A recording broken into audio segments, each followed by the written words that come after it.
Gaza residents said Saturday that Israel has eased some border restrictions as part of its truce with the Palestinian territories' Hamas rulers, allowing farmers to visit land near its security fence and letting fishermen head further out to sea. The Egyptian-brokered ceasefire ended 8 days of cross-border fighting that claimed 166 Palestinian and 6 Israeli lives, according to health officials.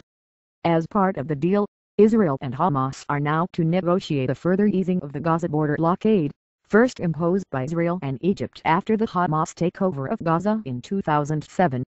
Also Saturday, tens of thousands of Gaza children returned to school for the first time since fighting ended late Wednesday. About half of Gaza's 1.6 million people are children. In 245 U.N.-run schools, the day was dedicated to letting children share what they experienced, in hopes of helping them deal with trauma, educators said. In a 6th grade class in Gaza City, boys eagerly raised their hands when asked by their science teacher to share their stories in the presence of a reporter. Mohammed Abu Surkar, 11, said that earlier this week, he witnessed an Israeli missile striking a car and engulfing it in flames. The boy said he had trouble sleeping and eating afterwards, and still feels scared. 34 children and minors under the age of 18 were among those killed in the fighting, said Gaza health officials and local human rights groups.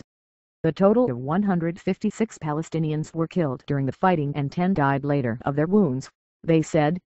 The exchanges of fire were the bloodiest between Israel and Hamas in 4 years. Israel launched the offensive to put an end to escalating Gaza rocket fire on Israeli towns. Israel said it reached its objectives, while Hamas claimed victory because Israel didn't make good on threats to send ground troops into the territory, as it had done 4 years earlier. Israel's Air Force carried out some 1,500 strikes on Hamas-linked targets, while Gaza militants fired roughly the same number of rockets, including some targeting the Israeli heartland cities of Tel Aviv and Jerusalem for the first time.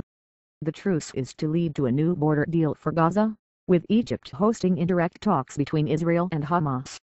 Israel has shunned Hamas as a terrorist group and refuses to negotiate with it directly. Israeli demands that Hamas halt weapons smuggling into Gaza, while Hamas seeks free movement for people and goods in and out of Gaza. After the Hamas takeover in 2007, Israel and then Egyptian President Hosni Mubarak sealed Gaza to isolate the Islamic militants and make it harder for them to govern. The restrictions have since been eased because of international pressure on Israel and because of regime change in Egypt.